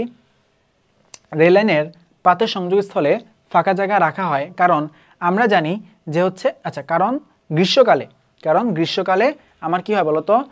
অধিক তাপের কারণে আমার হচ্ছে রেললাইনের যে পাতের প্রসারণ ঘটে। রেললাইনের পাতের প্রসারণ ঘটলে কি হয় বলতো? রেললাইনের পাতের প্রসারণ ঘটার ফলে লিখবা যে রেললাইনের পাতের প্রসারণ ঘটে, ফলে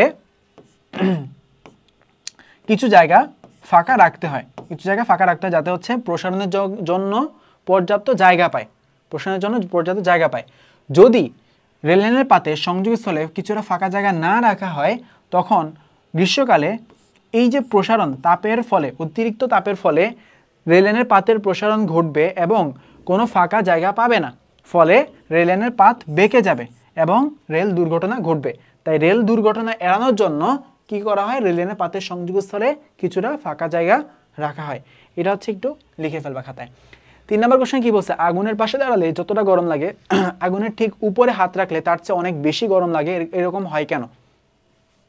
আচ্ছা, এটাই হবে লিখবা যে আগুনের পাশে দাঁড়ালে যতটা গরম লাগে আগুনের ঠিক উপরে হাত রাখলে তার চেয়ে অনেক বেশি গরম লাগে, কারণ এক্ষেত্রে তাপের কী হয় বলতো, তাপের পরিচলন পদ্ধতিতে তাপের সঞ্চালন ঘটে। আমরা জানি তাপের পরিচলন পদ্ধতিতে তাপ তার সবচেয়ে কাছের বায়ুকে কি করে, বায়ুকে উত্তপ্ত করে, এবং উপরের যে তুলনামূলক ঠান্ডা বায়ুটা তোমার এই যে উষ্ণ বায়ু দ্বারা কি হয় পরিবর্তিত হয়, এবং ঠান্ডা বায়ু আবার উত্তপ্ত হয় এবং গরম বায়ু উপরে চলে আসে। সো তার মানে হচ্ছে পরিচলন পদ্ধতিতে আমার আগুনের সবচেয়ে কাছের বায়ু সবচেয়ে বেশি উত্তপ্ত হয়। এই জন্য আমরা হচ্ছে আগুনের ঠিক উপরে হাত রাখলে আমার কি হয়, অনেক বেশি গরম লাগে। আচ্ছা, বলছে রান্না করার গরম হাঁড়ি খালি হাতে না ধরে কাপড়ের টুকরা দিয়ে ধরা হয় কেন? কারণ রান্না করার গরম হাঁড়িতে কি হয় বলতো, তাপের পরিবহন পদ্ধতি ঘটে।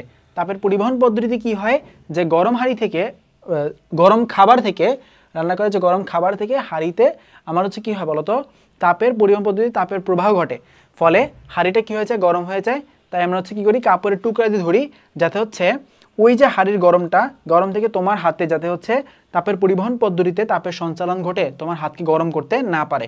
এজন্য হচ্ছে আমরা কি করি, কাপড়ের টুকরা ধরি। আচ্ছা, তাপমাত্রা বাড়লে বায়ুমণ্ডলের চাপ কমে যায় কেন? এটা ভালো কোশ্চেন। তাপমাত্রা বাড়লে বায়ুমণ্ডলের চাপ কমে যায় কেন? তাপমাত্রা বাড়লে বায়ুমণ্ডলের চাপ কমে যায় কারণ আমরা জানি তাপ বাড়লে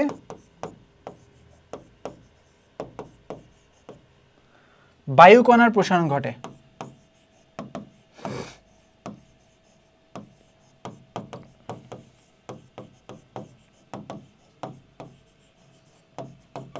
এবং অধিক জলীয় বাষ্প উৎপন্ন হয়।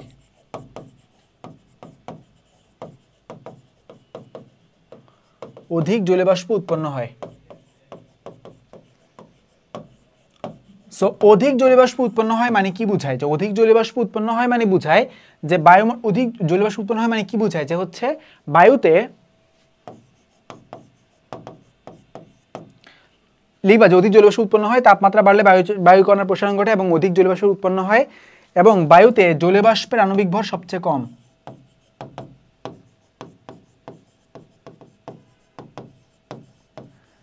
আণবিক ভর সবচেয়ে কম মানে হালকা।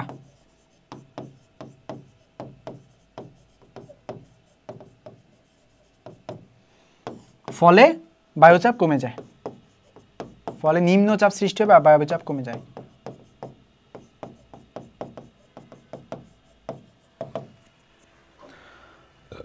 এ হচ্ছে এটার কাহিনী।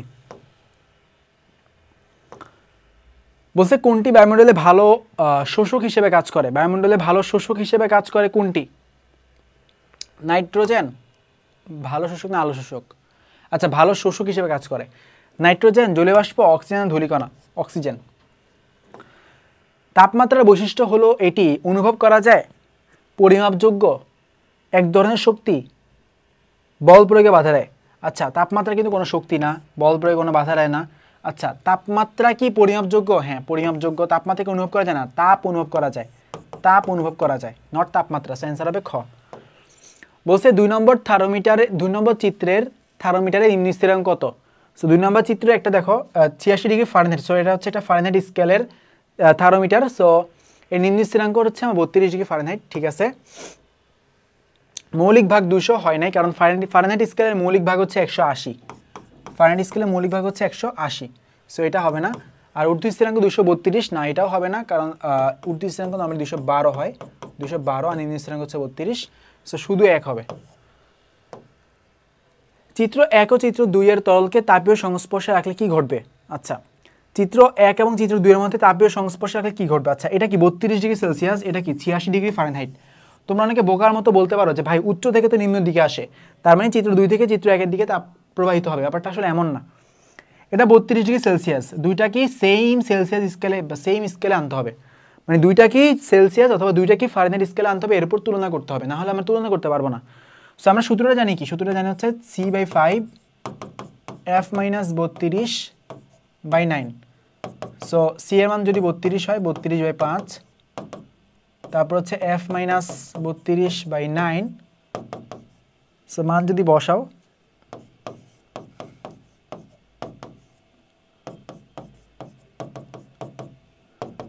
সো এফ এর মান কত আসতেছে, ক্যালকুলেটর, আচ্ছা দাঁড়ো এফ এর মানটা আমি একটু ম্যানুয়ালি বের করি। 320 থেকে 290, 288,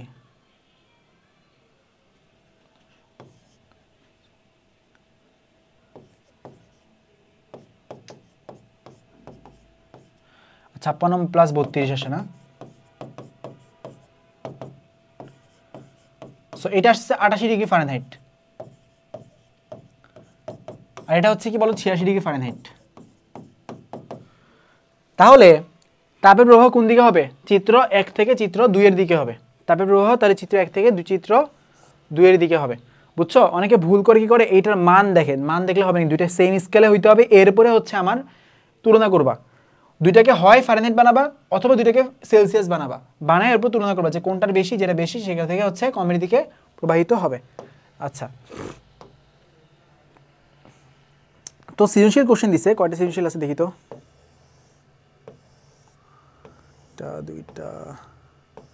দুইটা সৃজনশীল আছে। চলো, বলছে শারমিন সপ্তম শ্রেণীতে পড়ে, একদিন সন্ধ্যায় সে জ্বর বোধ করলো, ভালো কথা, জ্বর বোধ করছে। পরে তার বাসায় রক্ষিত সেলসিয়াস থার্মোমিটার দিয়ে গায়ের তাপমাত্রা মেপে দেখলো 37 ডিগ্রি সেলসিয়াস। শারমিন ফারেনহাইট স্কেলে জ্বরের তাপমাত্রা বুঝতে পারলেও সেন্টিগ্রেড স্কেলে এই তাপমাত্রা বুঝতে পারলো না। তাই চিন্তিত হয়ে ডাক্তারের কাছে গেল। ডাক্তার থার্মোমিটার দিয়ে তাপমাত্রা মেপে বলল যে তার জ্বর নেই। আচ্ছা, তাপমাত্রা কি? সো কাহিনীটা হচ্ছে সে যে তার যে জ্বর অনুভব করতেছে, এরপরে সেলসিয়াস থার্মোমিটার দিয়ে যে সে তাপমাত্রা মাপছে, দেখলো যে 37। সো শারমিন যখন ফারেনহাইট স্কেলে জ্বরের তাপমাত্রা মাপে বুঝতে পারলো যে সেন্টিগ্রেড স্কেলে তাপমাত্রা বুঝতে পারলো না, তাই চিন্তিত হয়ে ডাক্তারের কাছে গেল। ডাক্তার থার্মোমিটার দিয়ে তাপমাত্রা বলে যে তার জ্বর নেই। ডাক্তার বলছে তার জ্বর নাই। নর্মালি মানুষের শরীরে হচ্ছে স্বাভাবিক তাপমাত্রা হচ্ছে 98.4 ডিগ্রি ফারেনহাইট, এটা হচ্ছে মুখস্থ করবে, এটা এমসিকিউতে আসে, কতেও আসে। সো তাপমাত্রা কি? তাপমাত্রা হচ্ছে তাপের পরিমাপ, তাপের পরিমাপ যা কোনো তাপীয় বস্তুর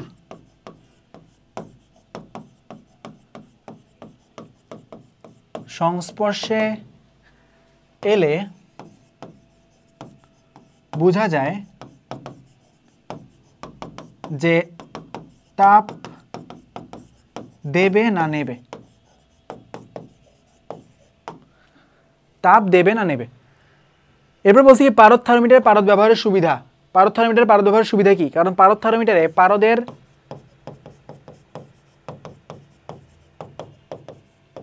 প্রসারণ খুব অল্প তাপে ঘটে, খুব অল্প তাপে ঘটে, তাই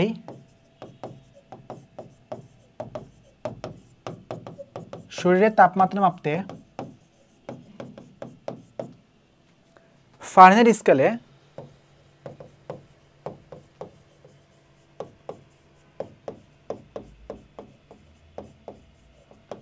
এটি অধিক কার্যকরী।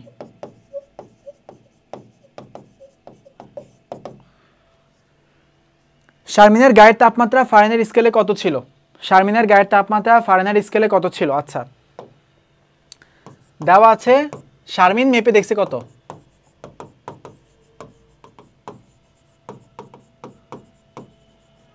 দেখলো তার তাপমাত্রা আসলে 37 degree Celsius.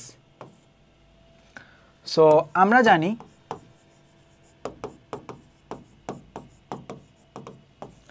C/5 equals to F-32/9, C এর ভ্যালু কত? 37/5, 30/9,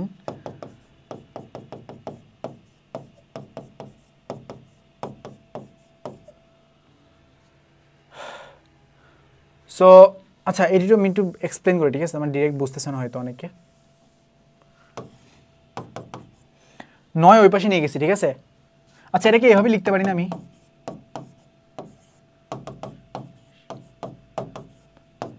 আচ্ছা 9 ওই পাশে নিয়ে গেলে কি হয়?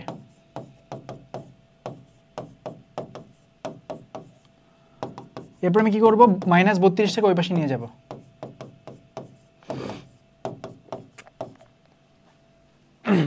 এরপরে কি করব, ক্যালকুলেশন করব। ঠিক আছে, ক্যালকুলেশন করলে কি আসে দেখো তো।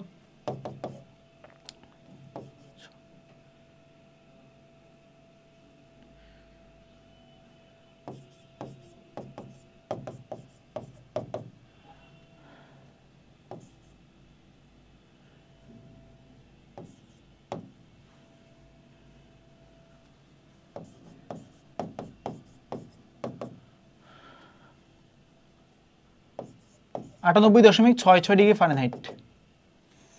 সো শারমিনের তাপমাত্রা ফারেনহাইট স্কেলে কত?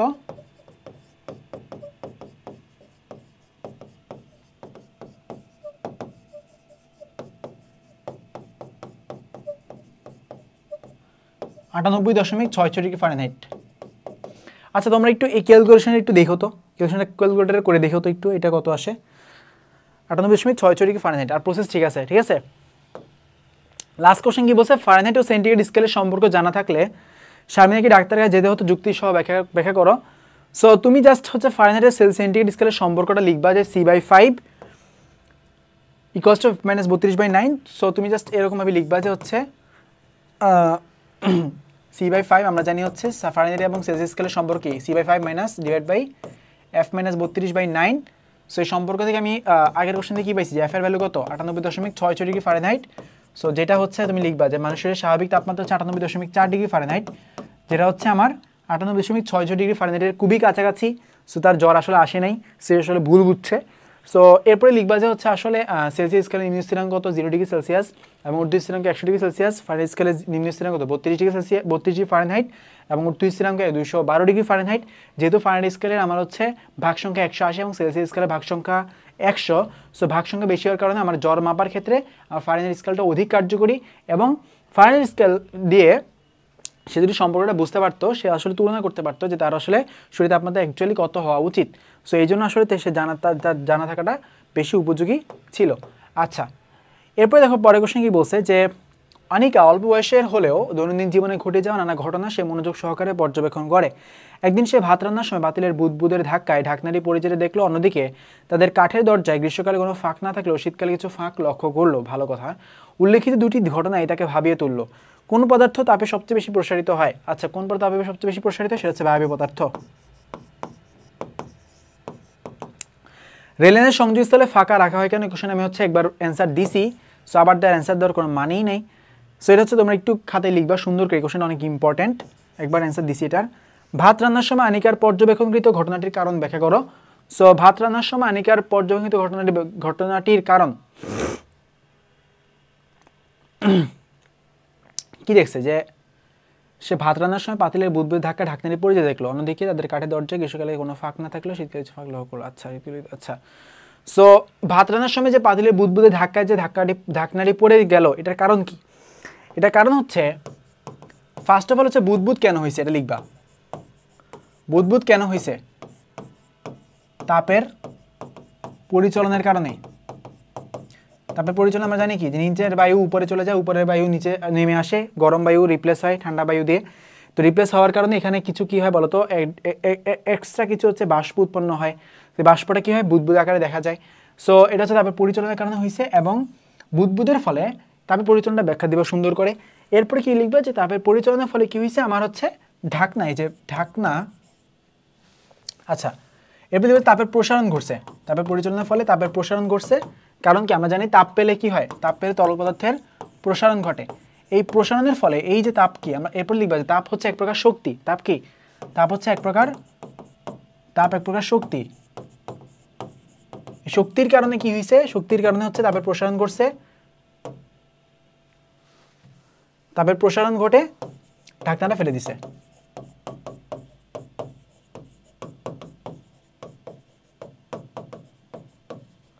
এই পুরো ঘটনাটা হচ্ছে ব্যাখ্যা করলেই হচ্ছে আমার কি হয়ে যাবে বলতো, এই কোশ্চেনের অ্যান্সার হয়ে যাবে। লাস্ট কোশ্চেন কি বলছে, আনিকার পর্যবেক্ষণকৃত কাঠের দরজা শীতে ও গ্রীষ্মে দ্বৈত হওয়ার কারণ ব্যাখ্যা করো। আচ্ছা এটা হচ্ছে লিখবা যে তাপের পরিবহনের কারণে কাহিনীটা ঘটছে। সর্বপ্রথম এটা লিখবা যে তাপের পরিবহনটা ব্যাখ্যা দেবে। তাপের পরিবহন নর্মালি কঠিন পদার্থের ক্ষেত্রে ঘটে। কঠিন পদার্থে হচ্ছে উচ্চ তাপমাত্রা থেকে নিম্ন তাপমাত্রায় যে আমার হচ্ছে তাপের প্রবাহ ঘটে, এবং এর ফলে যে তাপের প্রবাহটা করে সেটা হচ্ছে আমার তাপের পরিবহন। যে আমার যে শীতকালে আচ্ছা কাঠের দরজায় কী হয়, তোর একটা হচ্ছে কঠিন পদার্থ। সো গরমকালে আমার তাপমাত্রা বেশি থাকে, গরমকালে তাপ বেশি, তাপ বেশি হওয়ার ফলে কী হয়, কণার প্রসারণ ঘটে।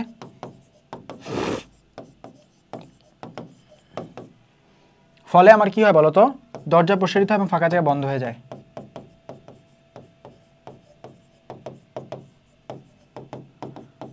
ফাঁকা জায়গা দেখা যায় না।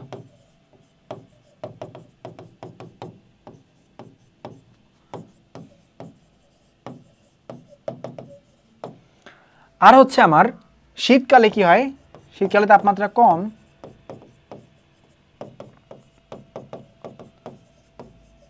ফলে আমার কণার প্রসারণ ঘটে ঘটে না, উল্টাটা লিখবা, কণার প্রসারণ ঘটে না, ফলে দরজা প্রসারিত হয় না, ফলে ফাঁকা জায়গা দেখা যায়। বুঝছো? সো জাস্ট উপরেটা উল্টাটা লিখলেই হচ্ছে আমার হয়ে যাবে। আচ্ছা, এরপরে এই হচ্ছে আমার টোটাল তাপ ও তাপমাত্রা। সো সবাইকে অনেক অনেক ধন্যবাদ। আমার পরিচয়টা একটু দিয়েই, আমার পরিচয়টা হচ্ছে মুনতাকিম তালুকদার দুখু। আমার সাবজেক্ট হচ্ছে সফটওয়্যার ইঞ্জিনিয়ারিং ডিউ, আর আমি হচ্ছে নর্ডেম স্টুডেন্ট ছিলাম। ঠিক আছে, এ হচ্ছে আমার পরিচয় এবং আজকের ক্লাস। ধন্যবাদ সবাইকে, আসসালামু আলাইকুম।